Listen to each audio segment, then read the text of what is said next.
6, 1944. While 156,000 Allied soldiers crossed the English Channel toward the beaches of Normandy, while 5,000 ships churned through dark waters, while 13,000 aircraft filled the skies, Adolf Hitler slept. He slept in his bedroom at the Berghof, his mountain retreat in the Bavarian Alps, 900 miles from the largest amphibious invasion in human history. And nobody dared wake him. The phone rang in the operations room at 3:30 that morning.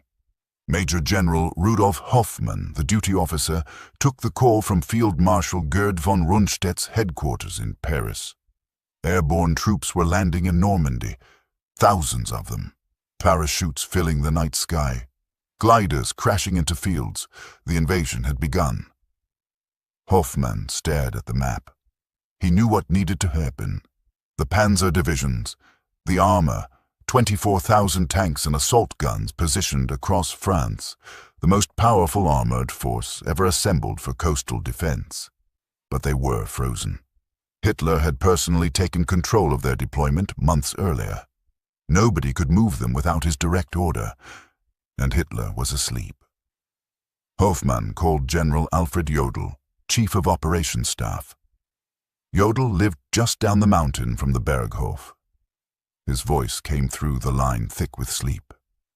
"Let him rest," Jodl said. "We'll brief him in the morning. This is probably just a diversion anyway. The real invasion will come at Calais." So the panzer divisions stayed where they were, and Hitler slept. On the beaches, American soldiers waded through water turned red. At Omaha Beach, the first waves were cut down before they reached the sand.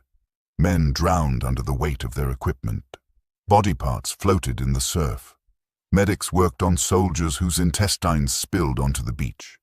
The water's edge became a line of corpses. But at Utah Beach, 4 miles to the west, the landing went almost smoothly. Paratroopers of the 82nd and 101st Airborne had secured the causeways inland. By 8 in the morning, 20,000 American troops were ashore with fewer than 200 casualties. At Gold Beach, British troops pushed inland against lighter resistance than expected. At Juneau, Canadians fought through beach obstacles and moved toward their objectives. At Sword, the British advanced to within 3 miles of Caen. And still, Hitler slept. Field Marshal Erwin Rommel wasn't even in France. He'd driven to Germany 2 days earlier to celebrate his wife Lucy's birthday on June 6th.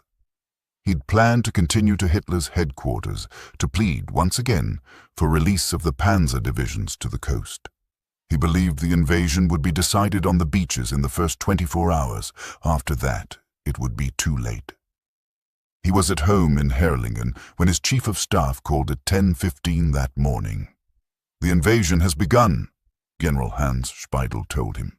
Rommel's face went white. He hung up the phone and turned to his wife. "I must go," he said. "I was right, it started. And I'm here." He climbed into his Horsch staff car. His driver, Danielle, pushed the accelerator to the floor. They raced west toward France at over 100 miles per hour, the speed limit meaningless now. Rommel sat in the back seat, silent, watching the German countryside blur past.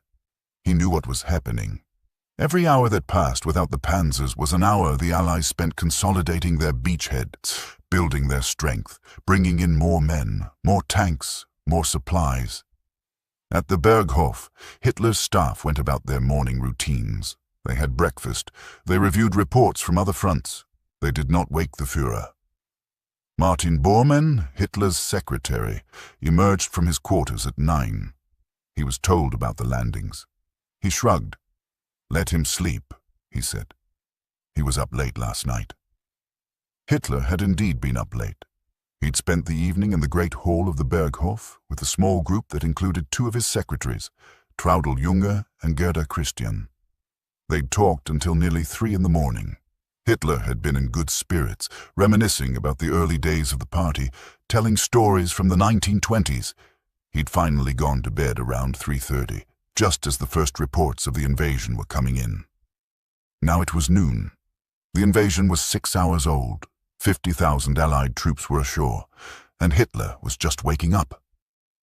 He came down to the Great Hall around 1 o'clock in the afternoon. He'd bathed and dressed in his usual uniform, field grey tunic, black trousers, simple leather belt. His face was puffy from sleep, his eyes still adjusting to the daylight streaming through the massive windows overlooking the Alps. Wilhelm Keitel, Chief of the Armed Forces High Command, was waiting. So was Jodl. They stood as Hitler entered. "Mein Führer," Keitel began. "The enemy has landed in Normandy." Hitler stopped. His eyes widened slightly. Then, to the shock of everyone in the room, he smiled. "So," he said quietly, "they've come." He walked to the map table. Keitel and Jodl followed. They spread out the maps of northern France. Keitel pointed to Normandy, to the 5 beaches now marked with Allied positions. Hitler leaned over the table, his hands pressed flat on the wood. He studied the maps for several minutes in complete silence. Then he straightened.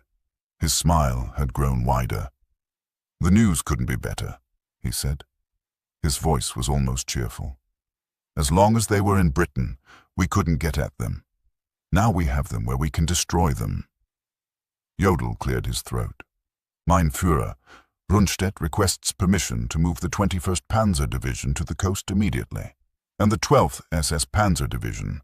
They can reach the beaches by nightfall if we authorize movement now." Hitler shook his head. "No, not yet. This is a diversion. The main invasion will come at Calais. I've always said so.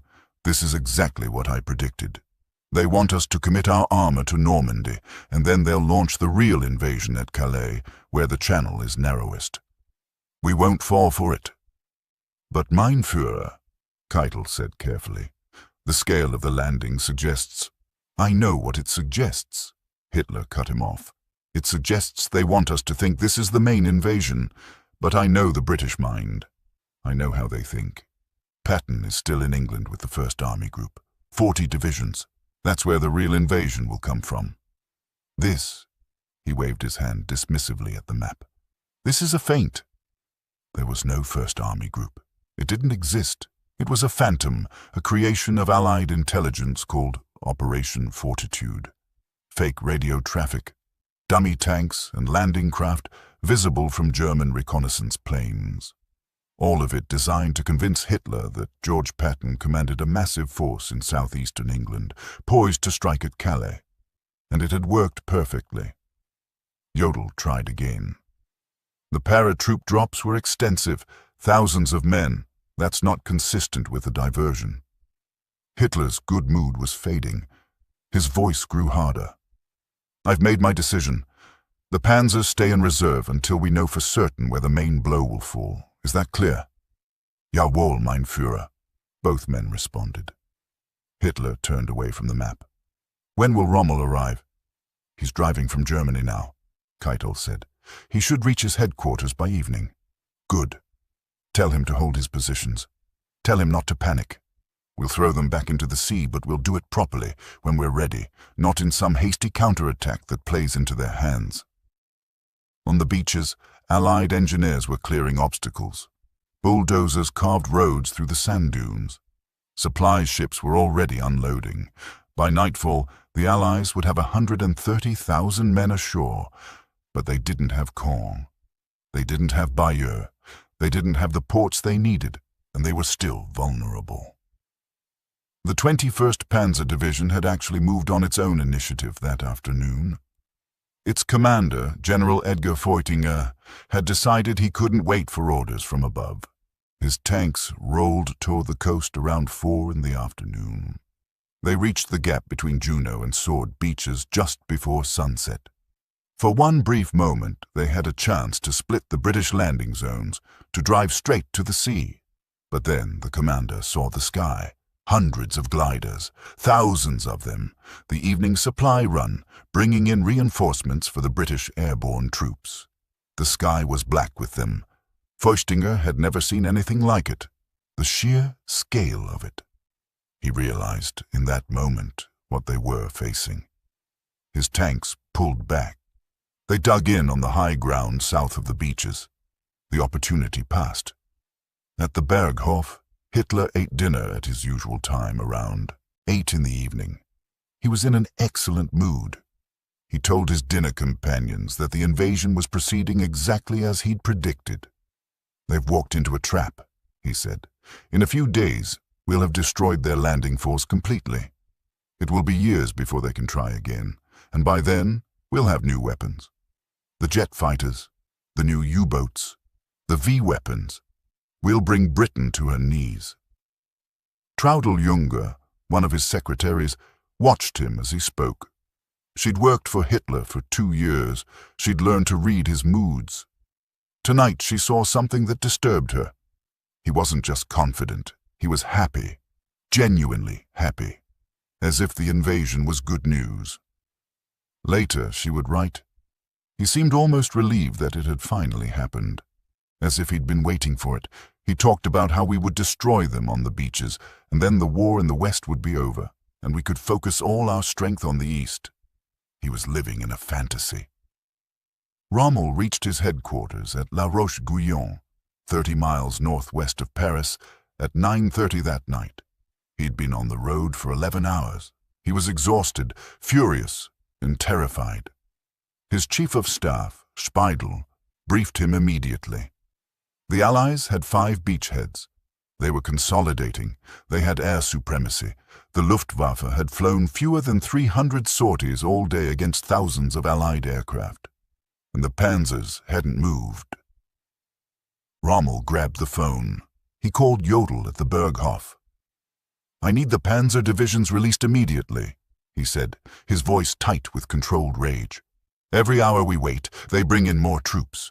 We have to hit them now, tonight, before they can organize their defenses." Jodl's voice was calm, almost patronizing. "The Führer believes this is a diversion. The main invasion will come at Calais. We can't commit our reserves until—" "There is no invasion at Calais," Rommel shouted. "This is it. This is the invasion. If we don't move now, we'll lose France." "The Führer has made his decision." Rommel slammed the phone down. He turned to Speidel. "We're going to lose," he said quietly.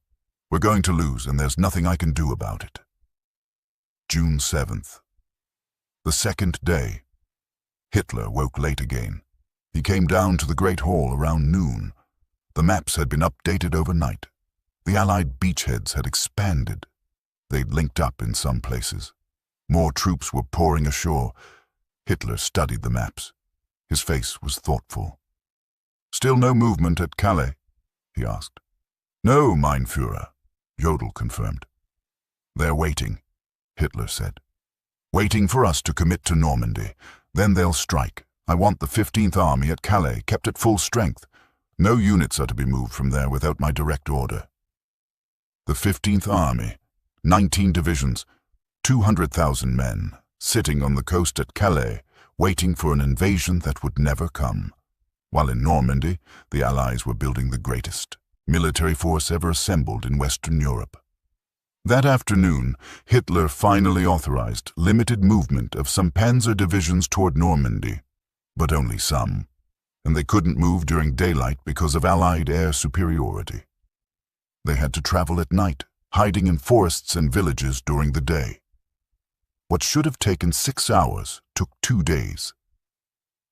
The 12th SS Panzer Division, the Hitler Youth Division, began moving toward Caen on the night of June 7th.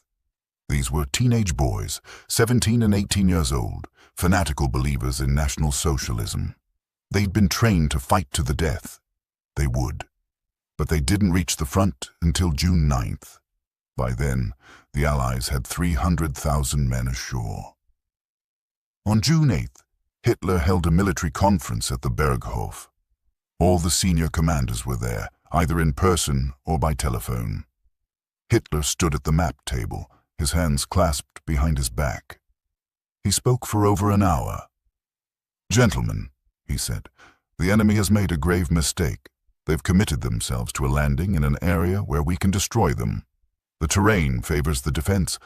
The hedgerow country of Normandy is perfect for our tactics. Every field is a fortress. Every lane is a killing ground. We will bleed them white." He pointed to the map. "Here is what will happen. We will contain their beachhead. We will prevent them from breaking out. And then, when they've exhausted themselves trying to advance, when they've suffered 50,000 casualties, 100,000 casualties, we will launch our counter-offensive.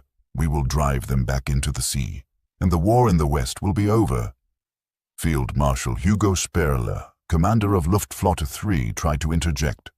"Mein Führer, we have a serious problem with air superiority. The enemy has complete control of the skies. Our fighters can barely get airborne. Our ground forces are being bombed constantly. We can't move in daylight. We can't bring up supplies. The roads are impassable." Hitler's face darkened. "Then your pilots aren't trying hard enough. The Luftwaffe has failed me before. It's failing me again. I want to see results. I want to see enemy aircraft shot down. I want to see our jets in combat. Where are the jets?"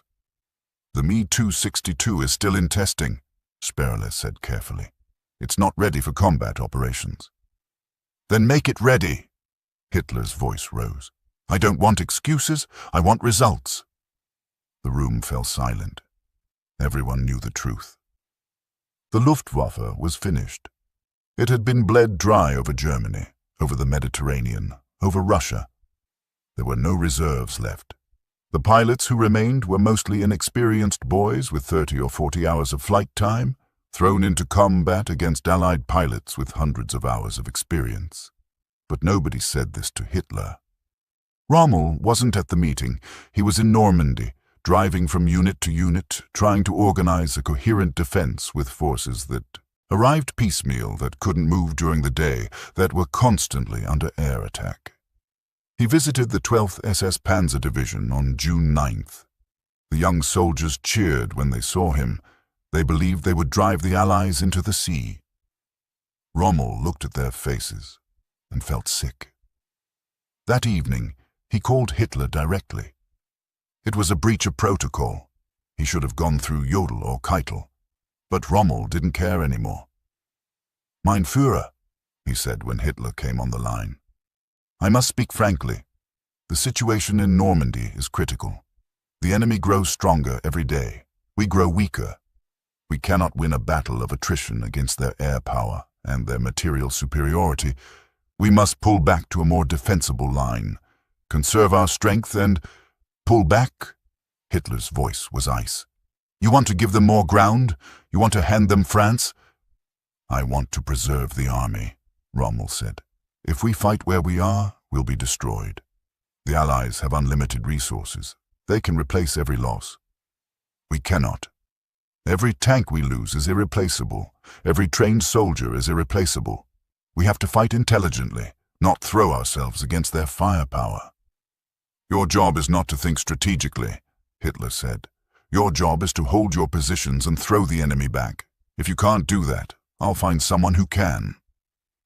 The line went dead. Rommel stood in his command post, holding the silent telephone. His aide, Captain Helmuth Lang, watched him. Rommel set the phone down gently. "He's insane," Rommel said quietly. "He's completely insane, and he's going to destroy us all." June 10th. The Allied beachhead was now 50 miles wide and 10 miles deep. They had 500,000 men ashore. They had Bayeux. They were pushing toward Caen and toward the Cotentin Peninsula. They were building artificial harbors, the mulberries, to bring in supplies until they could capture a port. At the Berghof, Hitler was still waiting for the invasion at Calais. He studied intelligence reports about Patton's Phantom Army Group. He counted the fake divisions. He calculated the threat. "They're waiting for the right moment," he told Jodl. "When we're fully committed in Normandy, that's when they'll strike at Calais. We must not fall for it." Jodl didn't argue anymore. None of them did. They'd learned it was pointless. On June 12th, the first major German counterattack went in near Caen. The Panzer Lair division, one of the finest armored units in the Wehrmacht, attacked toward the British positions. They advanced 3 miles before running into a wall of naval gunfire. 16-inch shells from the battleship HMS Rodney obliterated entire companies. The panzers pulled back, having lost a third of their strength. The commander, General Fritz Bayerlein, reported to Rommel, "The enemy's naval guns make movement impossible. We're not fighting an army, we're fighting a fleet." Hitler's response, when he heard this, "Then our troops must show more determination. They must be willing to accept casualties." This is the decisive battle of the war. June 13th. The first V-1 flying bombs hit London. Hitler was ecstatic. "Now they'll see," he said. "Now they'll understand what it means to face German technology. These are just the beginning. Soon we'll have the V-2, missiles they can't intercept. We'll reduce London to rubble." He saw the V-weapons as revenge for the invasion, as if the two were connected, as if bombing London would somehow affect the battle in Normandy. His staff exchanged glances, but said nothing. June 17th. Hitler flew to France. It was his first visit to the Western Front since the invasion. He met with Rommel and Rundstedt at Margival near Soissons in a bunker complex that had been built in 1940 for the planned invasion of Britain. Rommel had prepared a detailed briefing. He'd brought maps, statistics, casualty reports. He intended to convince Hitler, face to face, that the situation was hopeless unless they changed strategy. Hitler arrived by plane, landing at a nearby airfield. He looked tired. His left hand trembled constantly now, a symptom of Parkinson's disease that was growing worse. He walked with a slight stoop, but his eyes were still sharp, still demanding. They went into the bunker. Rommel began his briefing. He spoke for 20 minutes, laying out the situation in Normandy. The Allied superiority in every category: men, tanks, aircraft, artillery, supplies. The impossibility of moving German forces in daylight. The constant attrition, the lack of reserves. "Mein Führer," Rommel concluded, "we cannot win this battle as we're fighting it now. We must consider alternatives. Perhaps a negotiated settlement in the West, so we can concentrate our forces against the Soviets. Perhaps—" Hitler exploded. He stood up so violently his chair fell backward. "Negotiated settlement!" he screamed. "You dare suggest surrender? You dare suggest we make peace with the Jews and the Bolsheviks? I should have you shot for defeatism." Rommel stood his ground. "I'm not suggesting surrender. I'm suggesting we face reality. We're losing this war. Unless we change our approach, we're losing because of traitors and cowards." Hitler's face was purple. Spittle flew from his mouth. "We're losing because my generals don't have the will to win, because they're infected with defeatism. Well, I won't accept it. We will fight. We will hold every inch of ground, and we will win because we must win." The meeting lasted 6 hours. It accomplished nothing. Hitler refused to discuss strategy. He talked instead about new weapons that were coming, about divisions that didn't exist, about counteroffensives that could never happen. He ordered Rommel to hold Cherbourg at all costs. He ordered him to prepare a major counterattack to split the Allied beachhead. Rommel tried to explain that both orders were impossible. Cherbourg was already cut off. The forces for a counterattack didn't exist. Hitler didn't want to hear it. As Hitler was leaving, a V-1 flying bomb crashed nearby. The explosion shook the bunker. Hitler's face lit up. "You see," he said to Rommel, "our wonder weapons. Soon we'll have thousands of them. The enemy will sue for peace." Rommel watched Hitler's plane take off. He turned to his aide. "He's living in a fantasy world," Rommel said. "He has no idea what's happening, and there's nothing we can do about it." June 19th. The great storm hit Normandy. The worst Channel storm in 40 years. It destroyed one of the Mulberry harbors. It delayed Allied operations for 3 days. It was the only piece of good luck the Germans had. Hitler saw it as divine intervention. "God is on our side," he told his staff. "The storm proves it. Nature itself fights for Germany." But the storm didn't stop the Allies. It slowed them, that was all. When it cleared, they resumed their advance. June 26th. Cherbourg fell. The Germans had demolished the port facilities, but the Allies had a port. They could bring in supplies directly now. The beachhead was permanent. Hitler refused to believe the reports. "Cherbourg is still holding," he insisted. "The garrison is still fighting." It took 3 days for him to accept that the city had fallen. When he did, he blamed the commander. "He should have fought to the last man," Hitler said. "He should have destroyed the entire city rather than let it fall intact." The commander, General Karl Wilhelm von Schleben, had been captured after holding out as long as possible with no supplies, no reinforcements, and no hope. He would spend the rest of the war in a POW camp in England. Hitler declared him a traitor and struck his name from all military records. July 1st. The Allies had 1 million men in Normandy. They were preparing to break out. The German defenders were exhausted, under strength, running out of ammunition. Rommel estimated he was losing 2,800 men per day and receiving 800 replacements. The math was simple. At this rate, the army in Normandy would cease to exist in another month. He wrote to Hitler, a formal letter laying out the situation in the starkest possible terms. "The troops are fighting heroically everywhere," he wrote, "but the unequal struggle is nearing its end. I must ask you to draw the political conclusions from this situation." He was asking Hitler to end the war, to negotiate while Germany still had an army, still had bargaining power. Before the Soviets reached Berlin, Hitler read the letter. He threw it across the room. "Rommel has lost his nerve," he told Keitel. "He's thinking about politics instead of fighting. This is defeatism of the worst kind." July 17th. Rommel was driving back to his headquarters from the front. British fighters spotted his staff car on the road. They strafed it. The driver was killed. The car crashed. Rommel was thrown out, his skull fractured, his face smashed against the pavement. He survived. Barely. He would spend the next 3 months recovering. He would never return to Normandy. July 20th, a bomb exploded at Hitler's headquarters in East Prussia. It was planted by Colonel Klaus von Stauffenberg, part of a conspiracy to kill Hitler and end the war. Hitler survived with minor injuries. The conspiracy failed. In the purge that followed, 7,000 people were arrested.